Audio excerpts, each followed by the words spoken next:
Hello, and welcome to another episode of Riley Talks. This week, I have a very special guest on my 30th episode, Dr. James Trammell, or Jim. Yeah, James Trammell, yeah. Hello. Hi there. So, I have a whole bunch of questions. Where did I put those? I put them somewhere. There, in my bag. My bad. Well, I'll edit that out. Oops. So, how did you get to High Point? I came here from St. John Fisher College out of Rochester, New York. I was an assistant professor there for 3 years. Prior to that, I was finishing up my PhD at the University of Iowa. Prior to that, I was working for CNN. Prior to that, I was finishing my master's at the University of Georgia. Prior to that, I was working in Washington, D.C. Prior to that, I was getting my bachelor's at Asbury College, which is now Asbury University. So, yeah, that's pretty much it. Well, let's talk about University of Georgia for a minute here. Okay. Because you didn't know this, but my father and my brother both went there. Oh, excellent. Yeah, Excellent. yeah. And why didn't you go there? Why didn't I go? Well, Riley, it's out of state. It costs too much. Oh, well, I'll go to a private school Yeah, right there you next go. door, Dad. Yeah, you saw that one. Yeah. Yeah. Also, my brother might have just had a little too much fun at college. Well, University of Georgia is a good place to have a lot of fun. It is a It good. really is. It is. It is a good place. Athens is a great town. It's so much fun. Yeah. I even enjoy going there for the football game every once in a while. So, you worked for CNN, you said? CNN. Mm-hmm. What did you do there? Out of curiosity. When I was there, I one of the places that I worked was in a division called Special Projects, and we made little bumps that would play before commercial breaks. So when we come back, we'll have this interview with whomever, and then there'd be this like 90-second bump called Ask CNN, and they would ask a question. Like somebody would write in with a question or call in with a question. They're like, what happens if you drop something in space? Does it fly in its own orbit? Or can you explain the Israeli-Palestinian conflict in 90 seconds? And we would answer those questions. Well, that sounds really cool. That's cool. So this one you kind of already answered, but where are you from? I'm from Conyers, Georgia. So I'm from So Georgia to Kentucky for bachelor's, to Georgia for my master's, to Iowa for my PhD, to Rochester, New York for my first tenure track job, to North Carolina. Well, that's interesting because I'm from Marietta, Georgia. Oh yeah. Yeah. So Yeah. up there near Atlanta. I know it. Yeah. Good place. Yeah. Only there for 2 years, but sure, good 2 years. First 2 I'm years. sure it was.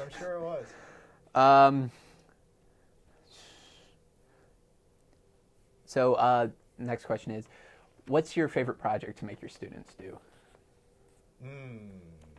My favorite one to make my students do.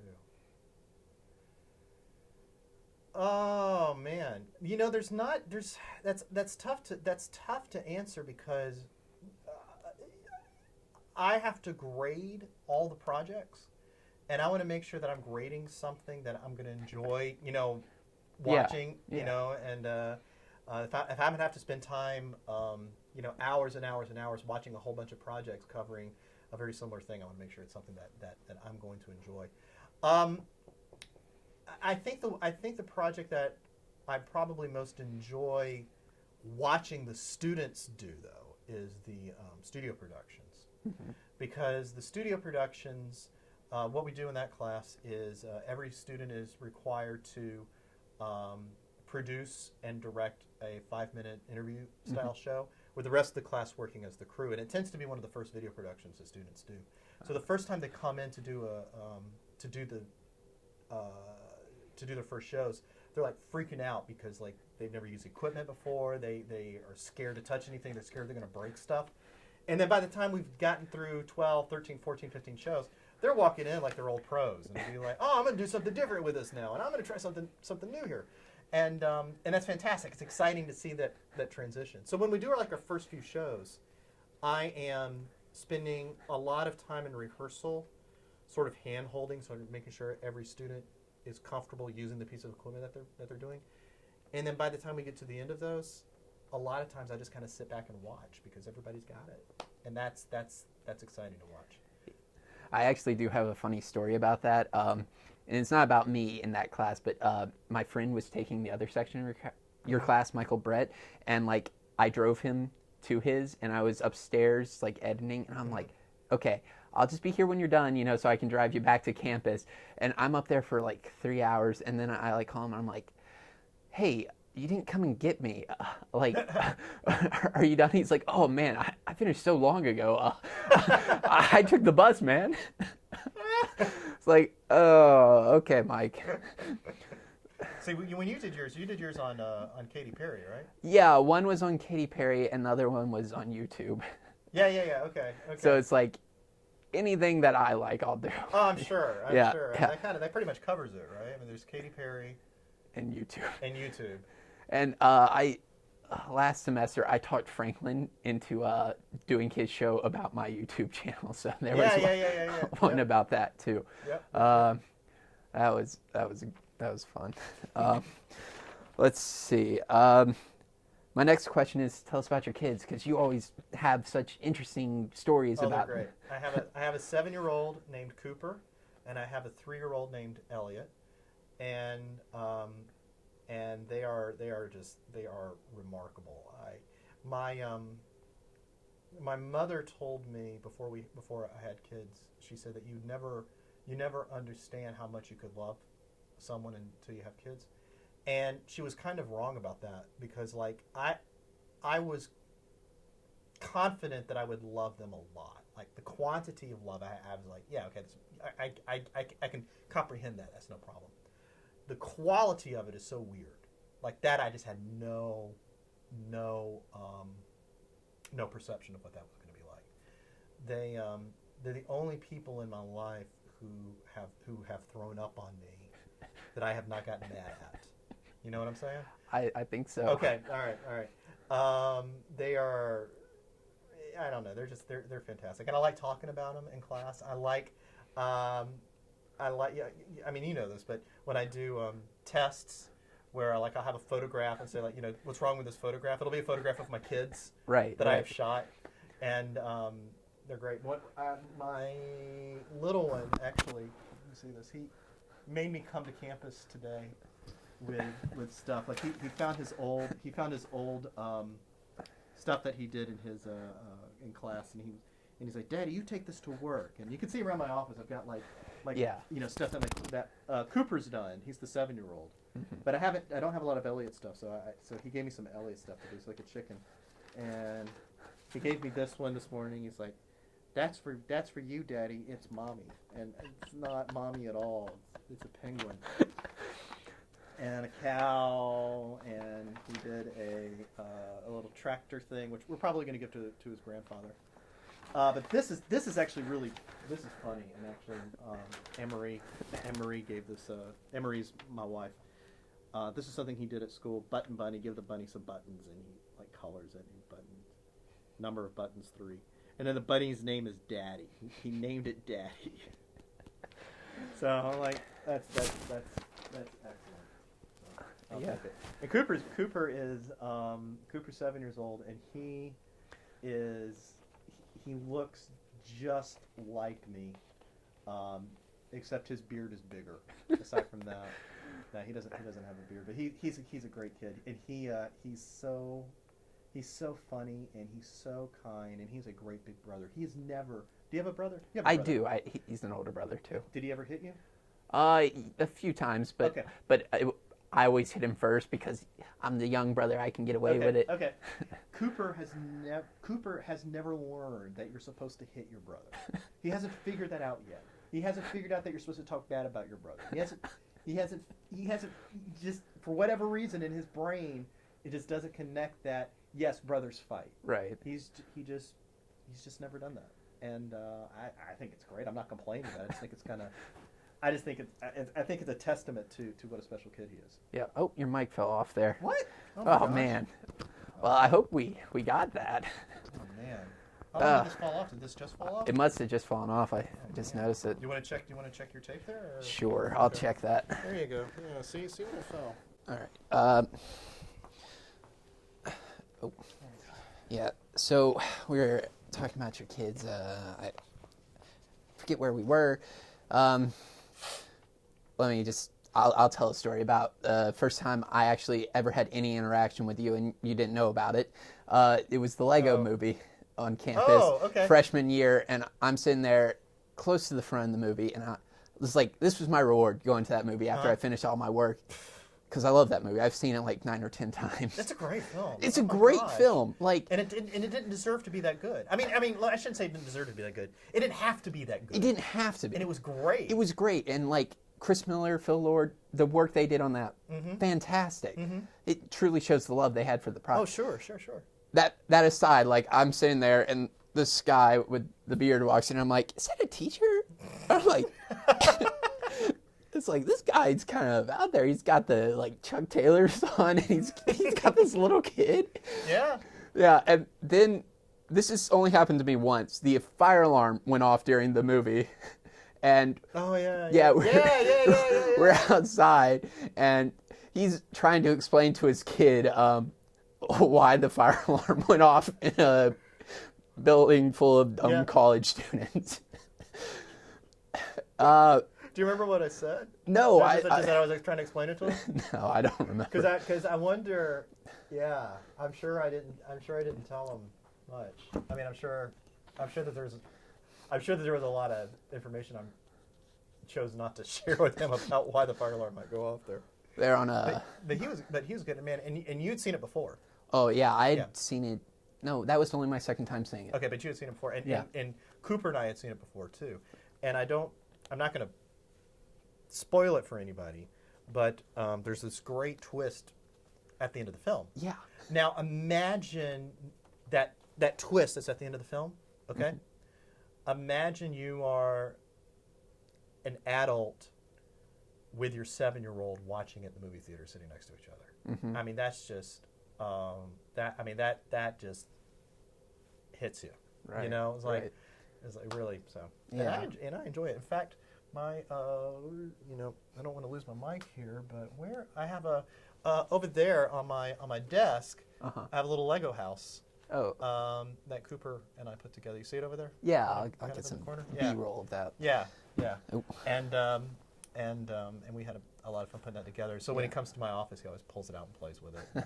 And I do. I'm like the guy, I'm like, don't mess it up, because what Cooper likes to do, he will. I'll buy him a Lego set. Yeah. I bought him like a really nice Lego set for his birthday, and he built it was a train set. Right. And he built the train once. Uh-huh. And then took it apart, and now all those train pieces are doing other things now. And I'm like, if you just kept it together, man, it'd be like a cool train that you could have like all the time. And he's like, no, I built it once, and now I'm going to see what else I can do with it. And he's done some neat stuff with them. He's created some really interesting things. But like, I built the house, and it's just going to stay the house. Yeah, like you had a picture on your computer of him playing with like some RV Lego set, and the only way I know it was that is because I put that Lego set together. And I'm like, man, that kid's doing it wrong. Yeah. Well, I'm not going to go in and tell him that he's doing it wrong. He can do it any way he wants. I mean, it's his Lego set. He can do whatever. Legos. But for me, it's just like, why would you not? Why would you follow the instructions? They're there. They're right there. For a reason, Yeah, I know. But I remember when I was a little boy. I mean, I had a big tub of Legos, and I made like little rocket ships, and I remember making like armored like tank vehicles, like military vehicles, and then I would have like little scooters that you could like click. I mean, these are one things that I created on my own that you could just like clip to the side, and then so like my guys could be like, oh no, my car's in trouble, let's get into the scooter, and you hop into the scooter, and he drives away. Yeah. And I enjoyed that. But what I would do when I would make them is that, and this is different from what Cooper does. When I made them, I would want to make sure that all of the Lego pieces were the same color or looked the same. Yeah. So it wasn't like, oh, I need a piece with like 8 prongs on it, so I'll just grab one and go. It'd be like, I need a blue one. Right. Because it's next to a blue one. Right. You know what I'm saying? Yeah, I know Because what I you're wanted saying. it to look decent, and if I didn't have enough blue ones to make it work, I would modify my design. Right. So that it didn't look ugly. Yeah, I know what you mean. Like, I built this giant Lego tower because like all my Lego sets eventually fell apart because either my brother would break them or by accident, he didn't mean to, or they just break for some unknown reason, they'd fall off something. Right, right, right. And I have this giant Lego tower that I put together, and I'm like, once I got that thing together, I'm like, this is never coming apart. Yeah, I love Legos. Yeah, they're great. They are great. Let's see. Here, let's move on to this. Oh, okay. Yeah, this cool thing I found in my grandpa's attic. I know how you like old I cameras. do. I have a collection. Yeah. Of old stuff. My office actually, I just keep a whole bunch of old, antiquated technology there. I don't know if you can see in your shot. Yeah, just like right there is an old Atari 2GS. Oh. Well, right up there. I'll get that when we're done. Yeah. So, okay. So let's see what this is. This is. Oh, cool. Yeah. This is an 8mm. Yes, it is an 8mm. Okay. Cool. Let's see. Here, hold on. Yeah. Let's hold on to that. This is. Oh wow. Color film. Keystone. Oh, neat. I love this. So you can kind of see. Here's our iris control. Right. It's like bright sun, hazy sun, cloudy sun. So they're not doing Much. but they're not doing like the f-stops and stuff. But you can kind of. Yeah. Oh, you can see. Yeah, you can see that iris move. In It's there. really cool. Yeah. Oh, wicked. Yeah. Nice. Yeah. And you know what the iris does? Yes, sir. Good. I do. Good. I do. Let's see, how do we? Nope. How do we open it? Yeah, that's what I'm trying to do here. Aha! There we go. Nice. I think I'm missing a part, but it wouldn't really matter because I can't find any film. Yeah, I was gonna say you're missing some film here, so you should be in good shape there. Yeah, it still works though. So. Cool. Excellent. Yeah, I enjoy messing around with it. Like last Riley Talks, there was a thing where we had I have the button. Oh, you might click down. So if you spin that, it's gonna keep spinning the film. Last Riley Talks, we had this one part where we had to cut to Michael, and I was like, well, you're gonna have a camera, but we need this camera here to film you, so we're gonna get my little tripod and put this camera on it, and you're gonna pretend like you're filming me with it. Yeah. Cool. That's Yeah. neat. Yeah, That's I enjoy neat. this. And you said that was your grandfather's camera? Yeah, we found it in his attic, and I also got an old SLR, like 9 Okay, okay. just old film. It probably would still work, but like, You need film. yeah, I would need film, and that stuff's expensive, so. All right. All right. So, as always, since my show is about like media and television and movies and such, I always ask what's your favorite movie, but since you're in television, I'll ask both. What's your favorite television show? Well, okay, I would say the way that I answer that question, because there's a lot of really good shows out there, and there are shows that I continue to come back to, and I'll talk about those in a second. But I also like to think about what are some shows or movies that I will be disappointed that I'll never get a chance to experience for the first time again, that just shock me and surprise me so much. And so, but the first time, and so there's a lot of stuff like the ending of the Lego Movie was one when I saw it for the first time. Yeah. I thought, oh my gosh, that's so it just blew me away. Right. I hate to say it, but this is not I'm talking about the movie here, but the South Park film was one of those, like the first time I saw it. I mean, it's incredibly vulgar. Oh my God. It's so bad. But yeah, it's incredibly vulgar, but it was another one of those moments I'm watching and I'm just like, this doesn't have to be as good as it is, and this is an amazingly, remarkably good thing here. The West Wing, I really, really like. I continue to watch it. Just the first 4 seasons. I mean, after season 5, it's not worth watching, but the first 4 seasons were remarkable. The storytelling is fantastic. A lot of people want to give Aaron Sorkin a lot of grief because you see a lot of similar tropes throughout all of his stuff, Sports Night, Studio 60, just all the stuff that he's done, Newsroom. And I don't have a problem with it because the tropes are really good. They're good, and And every media producer, I mean, if you watch enough of their stuff, you're going to see the same themes and same stuff come over and over and over again. I like The West Wing. I like MASH. I watched MASH like every day in college. I had like the old Columbia House like videotapes, and I just watch them like all the time. And now on Netflix, you can watch The West Wing and MASH, and all the episodes. And, Right. and so that's a lot of fun. Yeah. I really gravitate toward shows that have good characters. I'm going to say good characters. I mean, not just like well-developed characters, but like characters who are just like good, decent human beings who are trying to do good for others, and maybe they've done something wrong and they try to fix it. You get that a lot in The West Wing because you know it's so. I mean, people talk about how The West Wing is very much, you know, so earnest and as if like that's a problem with the show. Like the characters are just want to do the right thing for everybody, and I'm like, what's wrong with that? That's fantastic. That's great. That's awesome. And are they flawed? Absolutely. And in their flaws, they try to continue to do what's good and what's right. Right.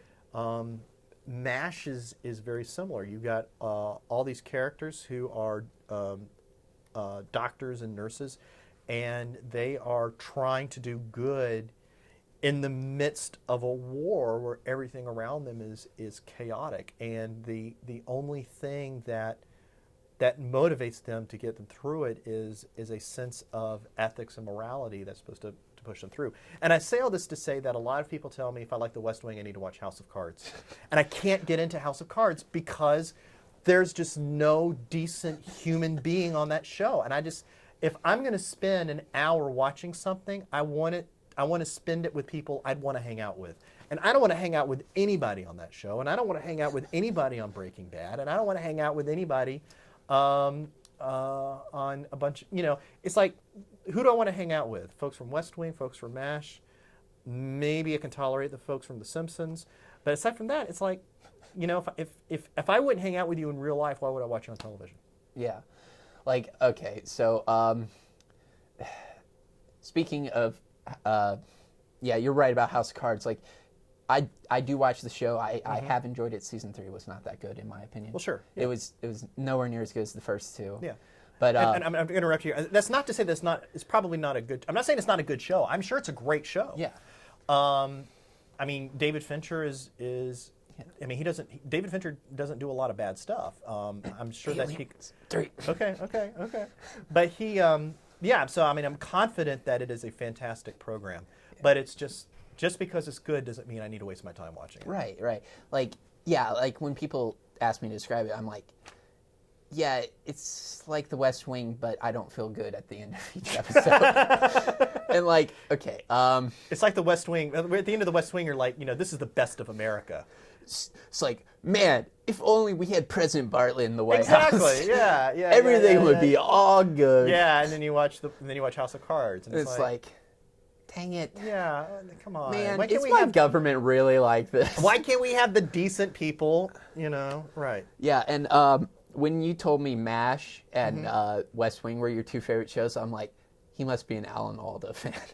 I have a picture of Alan Alda up on my wall there. Yeah. But like, and then you're like, but don't watch past season 4 of West Wing. Yeah. It's like, well, then he might not be that big of an Alan Alda fan. Well, let's to be fair, I'm a Hawkeye Pierce fan. Right. And I'm sure that Alan Alda gets that all the time. I bet if you were ever in an opportunity to interview Alan Alda, right, I would like to challenge you to get through the entire interview without mentioning MASH, because I bet he would love it. I bet he gets it all the time. You know, I read somewhere that the mark of a good interviewer would be somebody who could interview Neil Armstrong without using the word moon. And I think, well, it would be really easy now because, well, yeah, I mean, well, that's a dead. Well, he's dead, but still. But like, if you get an opportunity to interview Alan Alda, if you can do it without once mentioning MASH, that would be remarkable, because there's more to the guy. So, Mr. Alda, do you believe that your role as Senator Arnold Vinnick was probably the most pivotal in your life? Now, see, now you're trying to get him to talk about Hawkeye at that point. Vinnick was good. There's this great episode. Yeah, I love Vinnick. There's this episode where, in my research is religion and media, Right. and there's this just wonderful episode where he is pressured to talk about his about why he doesn't go to church. Uh-huh. And it's remarkable. Great At the episode. end of the episode, Love that one. at the end of the episode, Yeah. he's in the middle of like a press conference or something, and they bring that up, and he said, I'm not going to. It would something along the lines of, I could tell you that I'm a regular church going person, and it would be politicians can talk about their how much they go to church, and it could be the easiest lie they would ever be able to sell. Yeah. And for me, and this is just Dr. Trammell talking here. I feel like if I were a politician, I'm not sure I would want to use my faith as a means to convince you to vote for me. Right. Like if it's that important to you, don't whore it out like that. Right. You know what I'm saying? Right. Like. So, and but that's me. And and my religious faith is very important to me. But at the same time, I wouldn't want to go out there and say, vote for me because I go to church every week, or vote for me. Can I legislate? When people look at me, do they see President Bartlett? And if they do, then great, vote for me. Right. Right. Back to MASH for a second Okay. here. So I make it through the first 3 seasons of it quite quickly too, like 2 weeks. Yeah. Yeah. I was about to get into the show. I'm like, man, they only have 5 seasons here. Next day, 11 seasons. Next day. But okay, so I make it through the first 3 seasons. I'm like, maybe I should watch the movie. Couldn't get through it. It was Completely different. It was so bad. Like, whoa. okay, I'm sorry. All right. I got to know these characters so well when watching them in the movie. Yeah, they're different. They're so mean. And like, okay, the guy that played Hawkeye in the movie, he plays President Snow in the Hunger Games. And all I could hear when he talked was President Snow talking, and I'm like, oh, yeah, this voice doesn't work for this character. And like, okay, the one part that really made me mad the most was the guy that played whoever Trapper in the movie. He kept calling what's her face Hot Lips a bitch, and like, she hadn't deserved it at all. Like, sometimes in the show, she definitely deserves it. Okay. But here, But in the movie, she had done nothing at this point to deserve it. I'll tell you a couple things about how the movie MASH is put together. The script for it and what's actually on the screen is remarkably different. The editing is just very chaotic. We're talking actually, this would be a good sort of object lesson of kind of what we've been talking about in class about how your shots and your editing should help communicate the story. The editing for the movie is it doesn't follow a good, consistent storytelling arc. Not at all. But they're in the middle of the Korean War, and that's part of this chaos is the chaos in the editing helps to talk about the chaos, or helps to communicate the chaos of the war. There's this great, when the opening titles of the movie. There are folks who are walking out with, it's like you're shooting. If I remember this correctly, it's like a point of view from the helicopter down, and you see like a couple of orderlies, and they've got a guy on a stretcher, and one of the orderlies slips and falls. Yeah. Well, that was pure accident. That wasn't intentional, but it fit. It totally fit what they were trying to do with the film. It's a great little happy accident. Yeah. Now, have you gotten past season 3? I have watched 3 episodes of season 4. Okay, so what you're going to discover is by the time season 4, I believe it's season 4. I mean, there's a lot of personnel changes on MASH. Right. And I believe it's around season 4, and I could be wrong about that, but I don't think that I am. You're going to notice a shift in the themes, because like season 1 through 3 is very much this sort of, you could almost say it's kind of like frat boyish kind of. We're going to go out and pick up chicks, and we got these like wacky adventures. And then from season 4 on, we get more into the earnestness and we're gonna, sort of the do-good, ethical dilemmas that come into there. And part of that shift is because, like I said, part of it's personnel changes, but also they scheduled MASH, I believe after the fourth season, on Monday night. Or Sunday night. I think it's Sunday night. Actually, I could be wrong. But they positioned it, it was on CBS, and they positioned it against football on ABC. And their philosophy was, you're going to lose the men because the men are going to watch football. So let's start writing scripts that are not going to appeal to the frat boy, baser instincts, because those guys can get that from watching football. Let's elevate the show. Let's elevate the themes, and so you're going to see that from season 4 on. A lot of people talk about how MASH started getting preachy at the end, and that's the reason why. Part of the reason why. And good for them. They were on for 11 seasons, and they could have been on for 12, and it would have been fine. And 11 or 13, maybe 13 seasons. No, 11. It was 11. It Okay. was 11.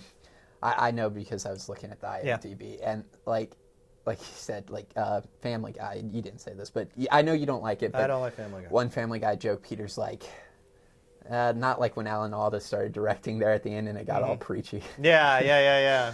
So yeah, I don't know. I'm probably going to keep watching it because I've almost made it through West Wing and an entire another time. You need to get through MASH. MASH is really good, and MASH will not disappoint you at the end the way the West Wing does. Okay. Go ahead. You want to hear a funny story? When I went to the library to rent MASH, the movie, the guy comes up from the counter to check me out. I was like, "Oh man, high five! This great movie. I love this movie. It's like one of my favorites." So I was like, "Okay." So now I feel really bad about not liking it because this guy was so excited that someone was going to watch this movie. Yeah. See, that's the problem with when you're talking about media, because there's good media and then there's media that you enjoy. And MASH, the movie, is a great movie, but it's not everyone is going to enjoy it. Right. And that's totally fine. Citizen Kane is a great film. Yeah. But no one's going to sit around and be like, "Hey, let's get together and pop popcorn and have a party and watch Citizen Kane." Sounds like so much fun. Yeah. No, it's not. That one takes energy to sit through. It does. It does. And it's worth it. It is worth it. Yeah. But you don't watch it to relax. Yeah, definitely not. All right, so last question. Okay. What's your favorite movie? Oh, see, okay. I know it's such a hard question. Oh man. Close Encounters of the Third Kind is a film that Beautiful film. It is great. It's one of those movies that, again, it's one of those that's like, first time I saw it, I was blown away by it. And it's not and if you say it's a film about aliens, you've missed the point, because it's not a film about aliens. It's not a film about aliens. It's a film about our reactions to it. It's really cool. Let's see, what else could I say? I cannot overestimate the importance that Ferris Bueller's Day Off had on me as an adolescent. It was a very well-made film. And I tell you, if you ever get an opportunity to listen to John Hughes's commentary, do it, because there are. Have you heard it? No, I haven't, but I love commentaries. All right. So here's the thing. I think that's the only film he did a commentary for, and it's not on every pressing of Ferris Bueller's Day Off on DVD. I have a copy of it, and it's great. And he is so respectful of his characters, and he talks about, like, I feel like a lot of times when you do a commentary on a film, it's a lot of people that talk, "Oh yeah, remember that? That was a lot of fun," and that guy was silly, it was crazy. But John Hughes is very much, here's the reason why I did this, and here's the inspiration behind Cameron, and what I wanted to do with Cameron was to really make it look like he is in a sarcophagus, and it's just so thoughtful about why he why he did what he did in the film, and it's really worth. I should bring that. I should give you guys the opportunity to watch it because it's really worth it. It's really good. Mm-hmm. Yeah. All right. Well, that's all I have. Okay. Anything you want to add to the pod? I mean, to the thing vlog? there. No. All right. Well.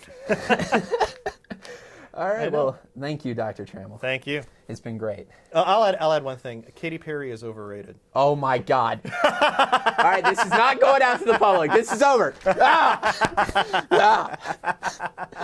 Ah! Nah, I'm teasing. Ah! You can enjoy media.